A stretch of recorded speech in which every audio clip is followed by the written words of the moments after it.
অনেক ধনী সাহাবারা অনেক নজরানা দেয়, গিফট দেয়, তাহলে সেটা নিয়ে আসবো।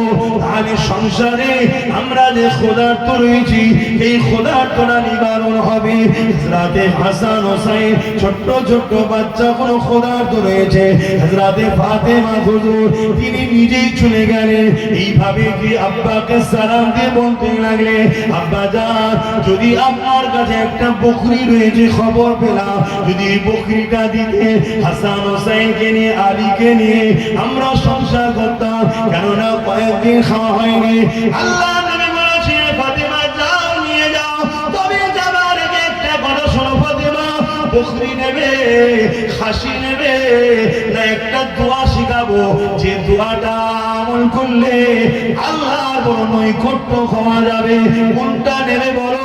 হযরতে ফাতেমা হুজুর কয়েক সপ্তাহ খাওয়া হয়নি, বাচ্চা দুটোর নিজেরও খাওয়া হয়নি, স্বামীরও খাওয়া হয়নি। এইরকম একটা সময়তে হযরতে ফাতেমা হুজুর কি বলেছিলেন, আব্বা দোয়া পরে পড়বো খনি, এখন খাসিটা ডাল খেয়ে নি। না না না না, আল্লাহকে পাওয়া তো সহজ নয় গো। আমার আল্লাহ পরীক্ষা নিয়েছে ফাতেমা হুজুরে। ফাতেমা হুজুর এই পেটের খিদের জ্বালাকে প্রাধান্য দেয়নি, আল্লাহর কাছে আমাকে প্রাধান্য দিয়েছে। আব্বা যান আমি খাসি নিতে চাই না, আমি ওই দোয়াটা শিখতে চাই যে দোয়া দিয়ে আমি আমার আল্লাহর নৈকট্য হাসিল করব। আরো জোরে বলুন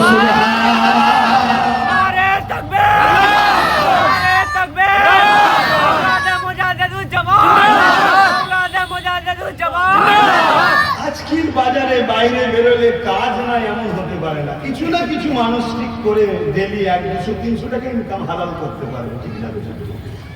এতে না একটু ডাল ভাত হবে, গোস মাছ নয় হবে, ডাল ভাত হবে। দিদি আল্লাহ ডাল ভাত খাইয়ে খুশি রাখে, আমাদের পেতে থাকাই দরকার, হারামের দিকে তো গেলে হয় না। ফাতেমা হুজুরের আদর্শ দেখুন আর আমাদের আম্মা বোনগুলোর আদর্শ দেখুন, পর্দা তুলে দিয়ে লাইন দিয়ে হারামের টাকা নিবার জন্য সব লাইন দিচ্ছে। এই সমাজে হচ্ছে না? হচ্ছে। আর ইবলিসের চালা, দাজ্জালের চালা, তারাও তো রেডি হয়ে আছে। কেন? তারা জানে মনকে শুনবেন কথাগুলোকে। পুরুষদের দোয়া কবুল হওয়া এখন বড় অসম্ভব। কেন? পুরুষরা চায়ের দোকানে বসে, পুরুষরা বন্ধুর সঙ্গে মাচানে বসে, 10টা বন্ধু 10 ধরনের ইনকাম। তার ইনকাম কেমন কে জানে? বন্ধু বললে এক কাপ চা খানাবে, এই তুই ঝালমুড়ি নিয়ে আই তো, পুরুষ মানুষ খেয়ে ফেললো, ঠিক না বেঠিক গো? যার পেটে হারাম খাদ্য চলে যায় তার দোয়া কবুল হয়? জোরে বলে। পুরুষদের দোয়া কবুল হয় এখন মুশকিল হয়ে গেছে। এটা ইবলিসের চেলারা জানে না, জানে না, কিন্তু ইবলিসের চেলারা জানে নারীদের দোয়া কিন্তু এখন কবুল হয়। কেন? পুরুষ যদি হারাম ইনকাম করে নিয়ে এসো মা বোনেদের খাওয়ায়, এর জন্য পুরুষ দোষী হবে, মা বোনেদের অসুবিধা নেই। কেন? মা বোন হচ্ছে তাদের আন্ডারে, শুনছেন? তাই এই শয়তান হারাম করবো না, আমাদের বেটিগুলোকে এক তো বেপর্দা করছে, আমাদের মা গুলোকে এক বেপর্দা করছে, আর একদিক দিয়ে হারাম পয়সা দিয়ে তার ইনকামে জড়িয়ে তার দোয়া আমল ঈমানকে বরবাদ করার প্ল্যান করছে। আর আমাদের মায়েরা ভাবছে হারে আমাদের কত দরদি। মারে শয়তান কখনো দরদি হয় না, শয়তান ছদ্মবেশে আসে তোমার ঈমানকে লুটার জন্য, শয়তান ছদ্মবেশে আসে তোমার ঈমানকে শেষ করার জন্য, তোমার আমলকে বরবাদ করার জন্য। হযরতে খাতুনে জান্নাত যদি তোমাদের মডেল হয়, মা শিক্ষা লাও। আর না এমন একটা দিন আসবে তোমার এই হারামের ভিক্ষা খেয়ে খেয়ে খেয়ে খেয়ে খেয়ে তোমার ইজ্জত দিয়ে তোমাকে ঋণ শোধ করতে হবে। কথা কি কষ্ট দিচ্ছে নাকি? একটু আওয়াজ দেবেন, কষ্ট দিচ্ছে? যদি কষ্ট লাগে দূরে থাকবে। প্রতিটা মায়েদের উচিত ভিক্ষা না নিয়ে এই কথা বলা, আমার বাচ্চা শিক্ষা চায়, আমার বাচ্চার কর্মসংস্থান চায়, আর আমার বাচ্চা জান্নাত আমার পায়ের তলায়। তুই যা ইনকাম করবি তোর মায়ের হাতে। শুনছেন না? শুনে না, লোভ এমন একটা জিনিস, এই লোভেতেই মানুষ শেষ। আল্লাহ আমাদেরকে হিদায়াত করেন, বলুন আল্লাহুম্মা আমিন। আচ্ছা বলুন, এসব কথা বললে আমার কমই তো আমাদের খেপে যাবে নাকি? হ্যাঁ, কম খেপে যাবে না, যাবে না? যারা ইমানদার তারা খেপবে না, যারা মুনাফিক তারা খেপে যাবে বাবা। আর শয়তান ও শয়তানের চেলাগুলো তো সে দিন রাত খেপে আছে, তার খেপাতেই কি আর না খেপাতেই কি, ও সবাই ধার ধরি না। কেন? আমার জানা আছে আমার ইমামে আজম আবু হানিফা, আমি আবু হানিফা হুজুরকে মানি, জানেন তো নাকি? আপনারাও মানেন তো? চারটে ইমাম শাফি, ইমামে মালিক, ইমামে হাম্বল, ইমামে আজম নোমান বিন সাবিত, আবু হানিফা, অর্থাৎ চারটে শিক্ষক, চারজনই কোরআন হাদিস দ্বারা মানুষকে শিখিয়েছে, অন্য কিছু শিখায়নি। কথা বুঝে আসছে? চারজনই কোরআন হাদিস শিখিয়েছে। তা আমি যে শিক্ষককে ধরেছি তিনি হলেন ইমামে আজম আবু হানিফা নোমান বিন সাবিত রাহমাহুল্লাহ হুজুর। কথা বুঝে আসছে? সময়ের শাসক তিনাকে জেলে দিয়ে, কষ্ট দিয়ে, বিষ খাইয়ে শহীদ করে দিয়েছে। আমি জানি ইমামে মালিক হুজুরকেও জেলের মধ্যে প্রতিদিন 100টা করে বেতের আঘাত করা হতো। বেতের আঘাত খেতে খেতে খেতে খেতে ইমামে মালিক হুজুর শহীদ হয়ে গেছে। আমি জানি ইমাম বুখারী হুজুরের উপরে সময়ের শাসক অনেক অত্যাচার করেছিল। ইমাম বুখারী বুখারা ছেড়ে দিয়ে চলে যেতে বাধ্য হয়েছিল। আমার জানা আছে, আমি জেনেই হক কথা বলছি। আমার সঙ্গে অনেক খারাপ ব্যবহার হতে পারে, জুলুম হতে পারে, আমি জেনে শুনেই রাজি। কেন আমি প্রস্তুত। আল্লাহ যদি আব্বাস সিদ্দিকীকে দুনিয়ায় কষ্ট দিয়ে দিয়ে খুশি হয় আখিরাতে জান্নাত দেয়, ওই কষ্টকে খুশি মনে মেনে লিয়াটাই হবে ঈমানদার মুমিনের কাজ। আমি জানি ইমামে হোসাইন হুজুর যে ঘোড়ায় পেটে কারবালার ময়দানে গিয়েছিল, ওই ঘোড়ার পায়ের জুতো, ঘোড়ার পায়ের ধুলো হতে পেরেছে কি আমি জানি না, তবে আমার ইমাম এত বড় সম্মানীয়, তিনাকেও কারবালার মাঠে হকের পক্ষে কথা বলার জন্য শহীদ হতে হয়েছে। ইমাম হুজুরের নামাজ ছিল না, রোজা ছিল না, দাড়ি টুপি ছিল না, পাগড়ি জুব্বা ছিল না। আমরা অনেকে মনে করি বাবা নামাজ পড়ে নিয়েছি, হজ করে নিয়েছি, মিটে গেছে। ইমাম হোসাইনের হজ ছিল না। ইসলাম নামাজ, রোজা, দাড়ি টুপি, হজ এগুলো ইসলামের মধ্যে আছে, আমিও জানি, কিন্তু ওগুলো অনেক পরের বিষয়। ইসলামের প্রথম বিষয় হচ্ছে অন্যায়কে মেটাও, ন্যায়কে প্রতিষ্ঠিত করো। জোরে বলুন সুবহানাল্লাহ। এই অন্যায়কে মেটাতে গিয়ে যদি তোমার অর্থ লাগে অর্থ দাও, জান লাগে জান দাও, তার বিনিময়েই তো আল্লাহ বলছে জান্নাত দেবো। জোরে বলুন সুবহানাল্লাহ। আমরা তো কোরআনের ওই একটা আয়াতকেই যদি নিতে পারতাম যে তোমরা আমার রাস্তায় জান মাল দাও, তার বিনিময়ে জান্নাত নাও, তাহলে পৃথিবীর সবথেকে শক্তিশালী, ক্ষমতাশালী, ইনসাফ করার সর্বদিক দিয়ে কামিয়াবি তো আমরা হতাম। কিন্তু আমাদেরকে সুন্দর সুন্দর শুধু মসজিদ তৈরি করা শেখানো হয়েছে। সুন্দর সুন্দর মসজিদ বানাও, আমি নিষেধ করছি না, করুন, কিন্তু এই মসজিদটা আগামী দিন কি করে থাকবে, ভেঙে দিয়ে অন্য কিছু গড়ে ফেলবে কিনা, তার জন্য কি করা দরকার সে শিক্ষা থেকে আমাদের দূরে সরিয়ে দেওয়া হয়েছে। এটা বড় প্ল্যান চলছে ইহুদিদের। তাদের আমাদের এই সমাজে হাজারো লাখো আলেম আছে যারা ইহুদি প্রকৃত। এবার আমার কথা আপনারা খেপে যাবেন, আলেমকে কি বলছেন? আমি বলিনি। যুগে যুগে যুগে যুগে বড় বড় মুহাদ্দিসিন, মুফাসসিরিন, ফুকারা, বড় বড় শাহীন সারা আল্লাহর ওলিরা তারা আলেমদের বিষয়ে বলেছে, এবং খোদ রাসূলুল্লাহ বলেছে আখিরি জামানায় আসমানের নিচে জমিনের উপরে সবথেকে নিকৃষ্ট হবে একদল আলেমরা। কারা? একদল আলেম যারা অন্যায় দেখার পর চুপ থাকে। ওয়াজ করবো না থাকবে, আগে গেলে তো আরো কিছু বেরিয়ে পড়বে, আরো যদি কিছু আগে আরো কিছু তো বেরিয়ে পড়ছে। কিন্তু ওই আলেমদের তো কোনো টেনশন নাই যারা অন্যায়ের বিরুদ্ধে কথা বলে, ঠিক না বেটি? যারা অন্যায় দেখে চুপ থাকে তাদের টেনশন হতে পারে। হ্যাঁ, সেই সংখ্যাটা কিন্তু আজকের দিনে বাড়ছে, না বাড়লে কারামতেই বা হলো হলো। আসেন আব্বা জান ইব্রাহিম আলাইহিস সালামের দিকে ফিরে যান। আম্মা হাজেরাকে রেখে দিয়ে যখন চলে আসলো, আম্মা হাজেরা বললেন চলে যান প্রাণের স্বামী, আপনার থেকে অনেক বেশি আমার জন্য সাহায্যকারী হলো আল্লাহ।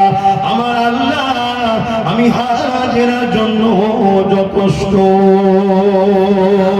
এই যুবকেরা কিছু খাবার ছিল, পানি ছিল, ওটা শেষ হয়ে গেল। শেষ হয়ে যাবার পরে ইসমাইল নবীর পানির পিপাসা লেগে গেল। ইসমাইল নবীকে পানি পান করাবার জন্য আম্মা হাজেরা পানির তালাশে বেরিয়ে গেল।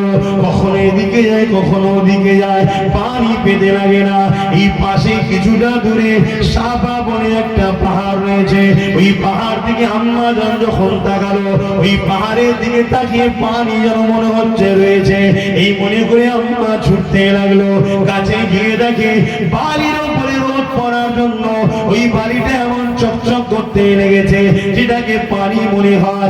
আমরাও যখন রাস্তা দিয়ে যাই, দূরে রোদ পড়ে, পিচের উপরে রোদ পড়ার জন্য মনে হয় পানি জমে রয়েছে। কাছে এসে দেখি পানি নাই। এ যুবকেরা, তরুণীরা, আব্বারা, আম্মা সাফা পাহাড়ে পৌঁছে গেল, পানি দেখতে পেল না। ওখান থেকে কিছুটা দূরে মারুয়া পাহাড় রয়েছে, ওই পাহাড়ের দিকে তাকালো, ওখানেও যেন পানি রয়েছে মনে হয়। আম্মা আবার বাচ্চার জন্য ছুটতে লেগেছে। মারুয়া পাহাড়ে পৌঁছে দেখে পানি চকচক করতে লেগেছে। ওখান থেকে সাফার দিকে আবার তাকালো, আবার যেন মন বলছে পানি রয়েছে, আবার সাফার দিকে ছুটতে লাগলো। এই সাফা মারুয়া, সাফা মারুয়া, সাফা মারুয়া 7 মাস সাই করেছে আম্মা।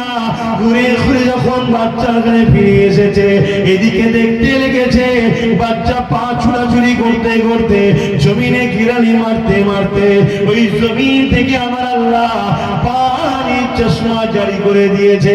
ওই পানি এত দ্রুত বাড়তে লেগেছে, জমিনকে খেতে লেগেছে, দখল করতে লেগেছে। এই আম্মা সঙ্গে সঙ্গে এসে বলেছিল জমজম, অর্থাৎ থামে যা, থাম যা। সেই থেকে জমজম পানি হয়ে গেল। এই যুবকেরা, তরুণীরা, বাবেরা, ওই যে পানি আমরা হাজিরাতে হজে খাই, ওই পানিকে ব্যারেল করে ভরে নিয়ে আসি। পৃথিবীর জমিনে কোটি কোটি হাজি যাচ্ছে, আজ থেকে 7-8 বছর, 1000 বছর থেকে সবাই পানি পান করছে, সবাই পানি নিয়ে আসছে। যারা ইসলামের দুশ্মনী করে, অতএব পৃথিবীর বড় বড় রাষ্ট্র প্রধান হয়ে বসে আছে, তারাও জমজম পানি খায়। কেননা তারা জানে পৃথিবীতে যখন কোনো ওষুধ কাজ করে না, ওই বিমারের সেবা একমাত্র যেটা দিতে পারে ওই নিয়ামত ওয়ালা পানি, সেটা হলো জমজম।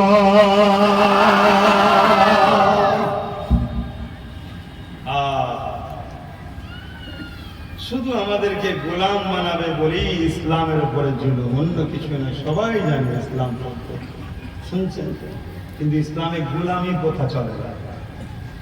আর গোলাম যদি না বানাতে পারে, তাহলে ফেরাউন হবে কি করে, নমরুদ হবে কি করে? তাহলে আম্মা হযরত ইসমাইল হুজুরের গিরানি থেকে পানি বেরিয়ে গেল। আল্লাহ আমাদের কি বলেছিলেন? আল্লাহই যথেষ্ট। কি যথেষ্ট তো নাকি পানি কেবার করছে? চলে বলেন আল্লাহ। হ্যাঁ, এই যে সাফা মারওয়ায় আম্মা ছুটেছিল, আমাদেরকেও ছুটতে হয়, জানেন তো? আচ্ছা, ও বিষয়ে পরে আলোচনা করছি সময় থাকলে। হজে যা কিছু আমরা করি সব ইব্রাহিম নবী, ইসমাইল নবী আর আম্মা হাজেরা হুজুরের স্মৃতি বানায়।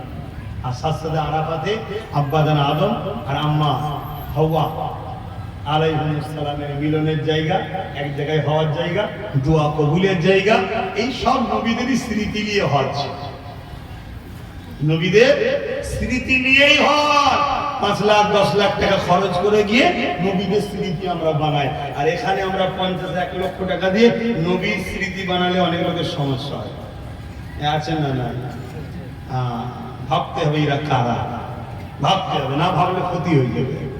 তো বাপজানেরা, ভাইয়েরা, মায়েরা, বোনেরা, হযরতে আম্মা জান হাজেরা হুজুর এসে দেখলেন পানি, খুশি হয়ে গেলেন, বাচ্চাকে পানি পান করালেন, নিজে পানি পান করলেন। আল্লাহর রহমতের পানি, আল্লাহর কুদরতি নিদর্শন। এটা জমজম হলো আল্লাহর কুদরতি একটা নিদর্শন। আহা, তো এই জায়গাতে আম্মা বাচ্চাকে নিয়ে বসে রইলেন, তাসবিহ করেন, আল্লাহর জিকির করেন, আল্লাহকে স্মরণে রাখেন। বাচ্চার নূর মুখখানা, চাঁদ মুখখানা দেখতে থাকে। কথা বুঝে আসছে? এভাবে সময় যেতে লেগেছে। আল্লাহ পাক কিভাবে দেখুন সাহায্য করে। হঠাৎ করে আগেকার সময় সব যাযাবররা ঘুরে বেড়াতো, এখানকার লোক পশু পাখিকে নিয়ে চারণ ভূমির জন্য ঘুরে বেড়াতো। একদল কাফেলা ওই রকম তারা রওনা দিয়েছিল, পানি পাচ্ছে না। কিন্তু মরুভূমি এলাকা দূর থেকে দেখা যায়। এখান থেকে যদি ফারাক্কা ব্যারেজ পর্যন্ত পুরো এলাকায় কোনো ঘর না থাকতো, এখান থেকে দেখা যেত না পাখি বসছে আর বসছে। আমাদের তো চোখের জ্যোতি কমে গেছে, আমাদের চোখের জ্যোতি কমে গেছে। সব থেকে বড় ক্ষতি হয়েছে মোবাইল, আরো ক্ষতি হচ্ছে রাত্রিরে গাড়িতে ঘোরা, ওই যে সামনের দিকের গাড়ির আলোর লাইট লাগছে, তারপরে জল সাইকেল একদম সামনে হ্যালোজিন, হুজুরের মুখটা একটু চকচক করবে, হ্যালোজিন মার। কথা বুঝে আসছে? হুজুরের যা দফা হয় হোক যায়, একদিন তো আমরা করে নিই। কথা বুঝে আসছে? এইভাবে আমাদের সব চোখের অবস্থা খারাপ। আগেকারের মানুষের ক্ষমতা, আপনার দাদুগুলো দেখুন না, এখন অনেকে খালি চোখে খবরের কাগজ পড়ে। কি মুরব্বী বাপরা গ্রামে আছে না, খালি চোখে খবর পড়ে, 90 বছর বয়স খালি চোখে খবরের কাজ করছে। আর 9 বছরের বাচ্চা চোখ ছাপসা হয়ে যাচ্ছে। কেন? ছোটবেলা থেকে মোবাইল। ভারতবর্ষে একটা মহামারী আসছে, সতর্ক হন, সতর্ক হন, সাবধান করছি, বাচ্চাগুলোর ভবিষ্যৎ নষ্ট করবেন না। চোখ ঘোলাটে হয়ে যাচ্ছে, অন্ধ হয়ে যাচ্ছে, যার কারণ হচ্ছে মেডিকেল বলছে মোবাইল। দিন রাত বাচ্চাগুলো মোবাইলে পড়ে আছে। আমি বারবার বলে আসছি, মোবাইল দেন নে, বাচ্চাদের হাতে খাতা পেন বই দেন, বাচ্চাদের হাতে খাতা পেন বই দেন, মোবাইল দেন নে, শুনছেন না। আবার অনেকে শুনছে, আলহামদুলিল্লাহ। আবার সতর্ক করছি, মোবাইল বাচ্চাদের হাতে দেবেন না, দেবেন না, দেবেন না। 2 দিন কাঁদবে, 3 দিন কাঁদবে, 4 দিন কাঁদবে, ঠান্ডা হয়ে যাবে। আর যদি দেন, যদি চোখগুলো নষ্ট হয়ে যায়, আরে ছেলেরা খবরদার মোবাইলে হাত দেবে না। বারবার বলছি, খবরদার মোবাইলে হাত দেবে না। মোবাইল প্রয়োজনের জন্য ব্যবহার করুন, প্রয়োজনের জন্য ব্যবহার করুন, অন্য কোনো কারণে ব্যবহার করেননি তো। যাক, আমি যে কথা বলছিলাম, আম্মা জান হাজেরা হুজুর বসে রয়েছে, ওই কাফেলা পানি খুঁজছে। আর পানি যেখানে থাকবে সেখানে পাখিও থাকে, ওঠে নামে, পান করে। দূর থেকেই কাফেলা সর্দার দেখতে পেয়েছে যে ওইখানে একটা পাখি উঠানামা করছে, একদল পাখি। বললো চলো, ওইদিকে মনে হচ্ছে পানি আছে। সবই কার ইশারায় হচ্ছে? জোরে বলবে আল্লাহ। ছেড়ে দিয়ে এসছে একা, যেখানে কেউ নেই, কেউ নেই। আল্লাহ আল্লাহ আল্লাহ আল্লাহু আকবার। কত মহান তিনি, খোদা খোদা। আল্লাহ পরীক্ষা দেয়, কিন্তু আল্লাহ ছেড়ে দেয় না তার বন্ধুদের হাতে। তো এই সময় আম্মা জানের ওখানে ওই কাফেলা এসে হাজির হলো। এসে দেখছেন আম্মা জান পর্দা নিশিনা আবেদা মহিলা বাচ্চাকে কোলে করে নিয়ে বসে বসে তসবিহ পড়ছে, আল্লাহ আল্লাহ করছে। সর্দার আগিয়ে না এসে তার কন্যাকে পাঠিয়েছে, যাও আদবের সাথে মাকে গিয়ে বলো পানি কি পান করা যাবে, কারণ এই কুয়া থেকে বোঝা যাচ্ছে এটা একটা কিছু স্পেশাল ব্যাপার আছে। মাকেই জিজ্ঞেস করো। আম্মাকে এসে বললো, অনেক বড় কথা। আম্মা ইজাজত দিলেন, পানি পান করলেন। তারা সবাই পান করলো, জীব জন্তুকে পান করালো। পানি শেষ হবার তো নয়, আজও চলছে। তখন সর্দার আবার খবর পাঠালো, যান যে বলুন যে আমরা তো ইদিক উদিক ঘুরে বেড়াই, আমরা এখান থেকে যেতে ইচ্ছুক নয়, আমরা এই এলাকাতেই তাবু গাড়তে চাই, এখানেই থাকতে চাই, এবং আম্মাকে আমাদের কাফেলার সর্দারিনী বানাতে চাই। জোরে বলুন সুবহানাল্লাহ। আমি আমার পদ থেকে রিজাইন দিচ্ছি। আর এখন তো পদের জন্য নবী বংশের বাচ্চাদের গাল দিচ্ছে, আছে না? না হারামখোর মুসলমান আছে না? হারামখোর গাল দিচ্ছিস কেন? তোর ভালো লাগে তুই তোর মতো করছে, তার মতো করুক, কিন্তু শয়তান লোভে পড়ে গেছে। হারামখোর জাহান্নামী লোভে পড়ে যে হুঁশ নাই, তাকে গাল দিচ্ছে, কি বলছে। আবার কিছু কিছু কাফের এসে গাল দেয়, আর একদল শুকনো মুসলমান আবার বসে বসে হাত তালি দেয়। আছে না? এসব হারামখোর চেনে। 1000-এর মধ্যে 999 জন জাহান্নামে যাবে, একজন জান্নাতে যাবে। অত সহজ নাকি? 1000-এর মধ্যে 999 জন জাহান্নামে যাবে, একটা জান্নাতে যাবে। কে কি করছে দেখার দরকার নেই। তুমি যদি আমায় বিশ্বাস করো, পরিবর্তন হবে, ভালো হয়ে যাবে, ভালো হয়ে যাও। যদি কারো কথা, কোনো ওলিদের কথা, ওলিদের বাচ্চাদের কথা নিতে না পারো, চুপ হয়ে যাও, আসলে বিয়াদবি করতে জরুরি, তার কিচ্ছু হবে না। তোমার মরণটা বেঈমান হারে হবে। যারা আল্লাহ ওয়ালাদের ঘরে বেজার করে, তাদের 3 ধরনের মরণ হয়। হাদিস পাকা 3টে শাস্তি আল্লাহ দেয়। কি? দুনিয়ায় যেখানেই যাবে, যেখানেই যাবে, লোক তার ভয়েতে সম্মান করলো, পিছনে কিন্তু সবাই তাকে গালিগালাজি করবে। কথা মাথায় ঢুকছে? সম্মানের নজরে কেউ দিল থেকে তাকে দেখবে না, একটা। দ্বিতীয় হলো, আকাশ ছোঁয়া বাড়ি থাকলে থাকলেও সে বলবে আমার নেই, আরো দরকার, আরো দরকার, আরো দরকার, আরো দরকার। এই আঁচড়াতেই মরে যাবে, ভোগ করতে পারবে না। শুনছেন? মিলিয়ে দেখুন না বাবা। শেষ আল্লাহ নবী বললেন তার মরণটা হবে বেঈমান কাফের হবে, কেন সে আল্লাহ ওয়ালাদেরকে কষ্ট দিয়েছে। তা আপনার বেটাকে যদি কেউ গালিগালাজ করে, ছোট বড় কথা বলে, বলেন আপনাকে কষ্ট হবে কিনা? বলেন হবে না? হবে। হারা ছেলেটাকে গাল দিবি না, হয় ছেলেটা একটুখানি কিছু বলেছিল, গালি দিবি, মনে এটা হচ্ছে বাপ বেটার একটা দরদ আল্লাহর পক্ষ থেকে, ঠিক না বেটি? তা তুমি যদি আল্লাহ ওয়ালাদের বাচ্চাদের ছোট বড় কথা বলো, ওলিয়া উলিয়ারা মরা নাকি? এই মরা মরা, আল্লাহর ওলিরা মরা নয়, তাদেরকে আল্লাহ সব দেখতে থাকে।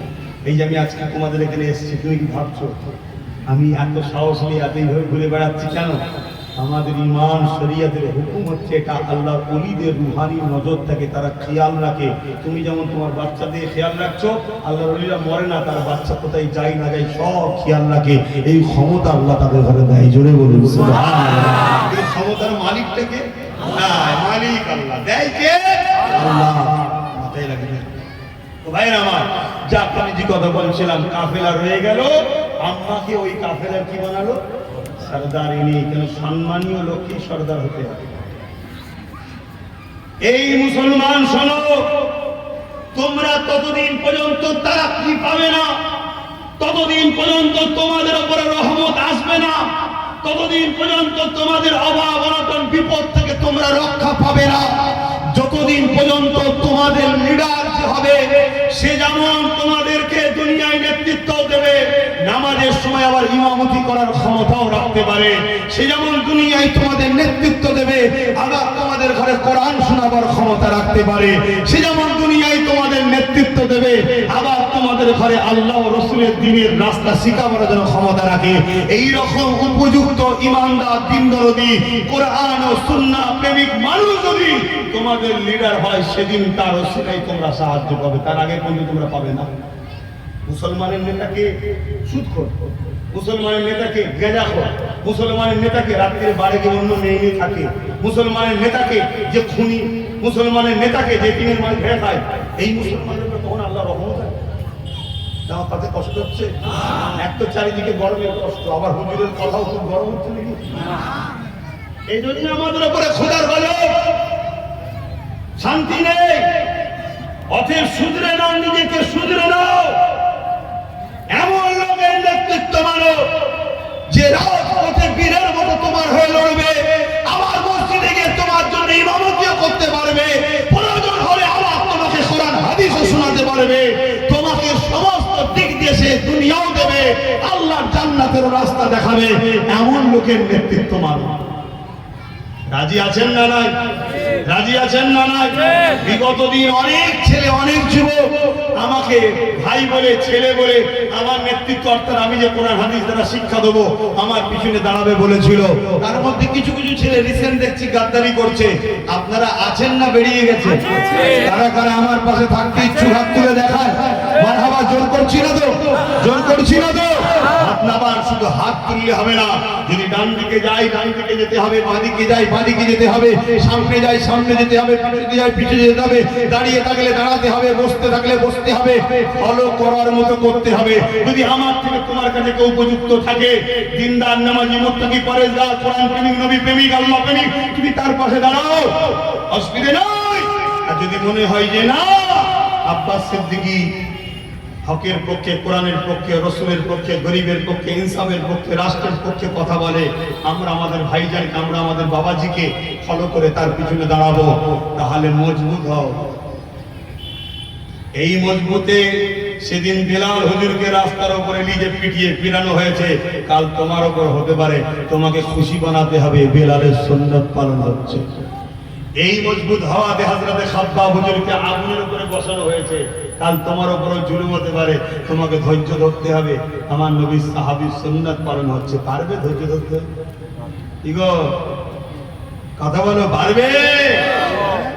500 টাকা 1000 টাকার নোট লড়ালেই তো সব ভুলে যায়। কত সহজ আল্লাহ পাওয়া, কত সহজ। তোমাকে যদি 500,000-এর নোট দেখায় তাহলে আমায় কি দেখাচ্ছে তুমি বুঝতে পারছো না? তোমার দেখাতে দুটো লোকও বেরোবে না। তোমার দেখে দুটো লোক, ছোট করছি না, বুঝাবার জন্য বলছি, তোমার দেখে তো দুটো লোকও বেরোবে না, আর আমার দেখে লক্ষ লক্ষ বেরোবে। তাহলে তোমায় যদি নোট দেখায় তাহলে আমায় কি দেখাচ্ছে বুঝতে পারছো না? ধৈর্য ধরতে হবে, সবর করতে হবে। কেন? আজ আমি হারামে নিয়ে এলাম, কালকে একটা পেন হলো, ডাক্তার বললো কলকাতায় হবে না, তোমায় ভেলোরে যেতে হবে। ভেলোরে গেলাম, পরীক্ষা করতে করতেই 10 লাখ টাকা খরচ হয়ে গেল, পরে চিকিৎসা গেল। কি হলো? একটু জানের কষ্ট, শরীরের কষ্ট, অর্থটাও গেল। মনে ব্যথা নেবেন না আপনারা আমার বাপ সমতুল্য, মনে ব্যথা নেবেন না আপনারা আমার মা বোন সমতুল্য, মনে ব্যথা নেবেন না আপনারা যুবক আমার ভাই সমতুল্য। এই যুবকেরা, তরুণীরা, বাপেরা, দুনিয়ায় যখন কোনো মুরগিকে বা কাউকে ধরার প্ল্যান করা হয়, প্রথমে কিছু খাবার ছড়ানো হয়, আর কিছু লস হবে ঠিকই, ছড়া যখনই সে খেতে আসবে টক করে ধরা হবে। এই আমাদেরকে ধরার জন্য নানা রকম ফাঁদ পাতা হচ্ছে। ওই লোভের ফাঁদে পা দিয়ে ফেলবেন না। ওই পা দিয়ে যদি ফেলে তওবা করে ফিরে আসুন। হয়তো আপনি ট্রেনে উঠে পড়েছেন, উঠার পরে বুঝতে পেরে গেছেন আর এই লোভে পড়ে তো ট্রেনটাই উঠে পড়লাম, এই ট্রেনটা আমার গন্তব্য স্থানে যাচ্ছে না, ভুল রাস্তায় নিয়ে যাচ্ছে। আপনার উচিত হবে সামনে স্টপেজে নেমে পড়া। দেরি করলে অনেক দূরে চলে যাবেন, অনেক দূরে চলে গেলে ফিরে আসতে আর বড় কষ্ট হয়ে যাবে। এই সময় থাকতে থাকতে এই অন্যায় ট্রেন থেকে, এই জুলুমের ট্রেন থেকে, এই মানবরূপী পশুদের থেকে দূরে সরে যান। এই যুবকেরা, তরুণেরা, আসেন আপনার হাজেরার নেতৃত্বে ওই কাফেলা ওখানে বসবাস শুরু করলো। সেই কাফেলা বসবাস করতে করতে করতে আজকে পুরো মক্কাকে, জমিনকে ভরিয়ে ফেললো। সেই দিন থেকে আবার শুরু হয়ে গেল। এদিকে আমার আল্লাহ পাক ইব্রাহিম নবীকে পরীক্ষা নিচ্ছে। 1 বছর চলে যায়, যাবার কোনো পারমিশন আসেনি। 10 বছর চলে গেছে। এক রায়াতের মধ্যে আছে 1 বছরের মাথায় একবার বলেছিল যাক আমি 1 বছরটাই ধরে নিলাম। 1 বছর কেটে যাবার পর আল্লাহ পাক ইব্রাহিম নবীকে বলল, ও ইব্রাহিম রে, এবারে আমি তোমায় হুকুম দিচ্ছি, তুমি তোমার বাচ্চাকে দেখতে যাও, তবে কাছে যাবে না, দূর থেকে, উটের পিঠ থেকেও নামবে না, দূর থেকে বাচ্চাকে দেখে চলে আসবে। বড় তো দেখি এক পিরানের প্রিয় বাচ্চা স্ত্রীকে 1 বছর পর দেখতে পাবে, আর এই বাচ্চা ফুটফুটে হাঁটবে, আর তুমি দূর থেকে দেখে চলে আসবে। কতটা আল্লাহর প্রেম থাকলে এটাকে সহ্য করা যাবে? এ যুবকেরা, আবার এইভাবে আল্লাহ 10 বছর যখন কম বেশি বয়স হয়ে গেল, আল্লাহ ইজাজত দিয়ে দিল, ও ইব্রাহিম, এবারে তুমি তোমার বাচ্চার কাছে যাও, ওখানে তুমি স্ত্রীর কাছে যাবে, বাচ্চাকে কোলে নেবে থাকবে। আমি আল্লাহ তোমাকে পারমিশন দিয়ে দিলাম। এক কথা ইব্রাহিম নবী নিজের জানকেও কুরবানি করেছে, নিজের আওলাদকে কুরবানি করেছে, নিজের পরিবারকে কুরবানি করেছে, নিজের জানকে, প্রেমকে, ধন দৌলতকে কুরবানি করেছে। ইব্রাহিম নবী প্রমাণ করে দিয়েছে দুনিয়ার সব কিছু থেকে, এমনকি নিজের জান, সন্তান, স্ত্রী, পরিবার, ধন দৌলত সব কিছু থেকে ইব্রাহিমের কাছে আমার আল্লাহর প্রেমটা দামি। এটাই হলো কুরবানি। কিন্তু গরম বাড়ছে, সময়ও হয়ে গেছে।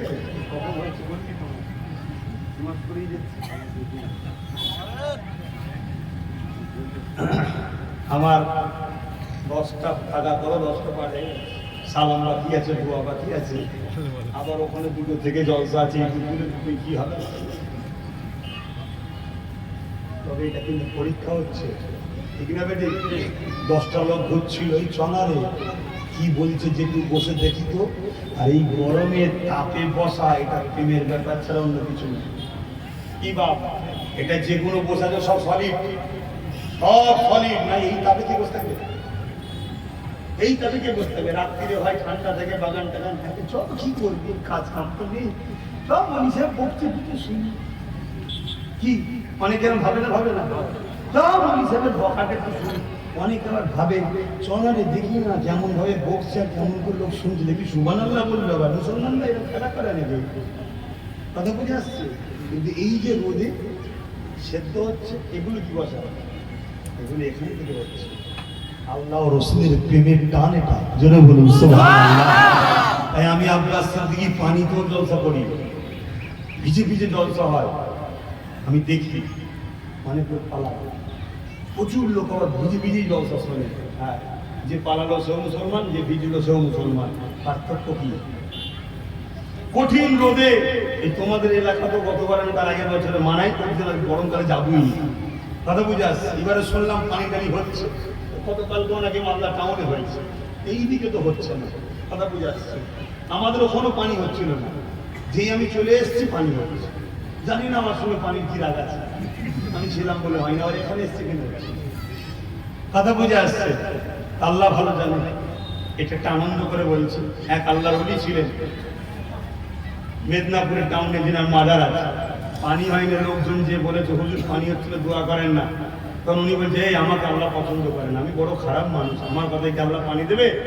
যাক, তবে যাওয়ার আগে আমার এই কাপড়টাকে ধুয়ে ওই রোদ বেরিয়েছে, রোদে শুকিয়ে দেবে, যা শুকর দেবে। তো মুড়ি তো ধুয়েছে, ধুয়ে নিয়েছিল, যেই শুকর দিয়েছে সঙ্গে সঙ্গে পানি বলছে দেখলি আমি কাপড় শুকোচ্ছি, আল্লাহ পানি দিল, আমাকে আল্লাহ ভালো করে যা চলে যা। দরকার কি ছিল ভাই? কি দরকার ছিল? পানি তো। কিন্তু অলিরা ধরা দিতে চায় না। কথা বুঝে আসছে? তো যাক, আমি আর কথা বাড়াবো না। এখন সালাম দেবো, বসে দেবেন না দাঁড়িয়ে দেবেন? কেন দাঁড়িয়ে দেবেন? দলিল কি আছে?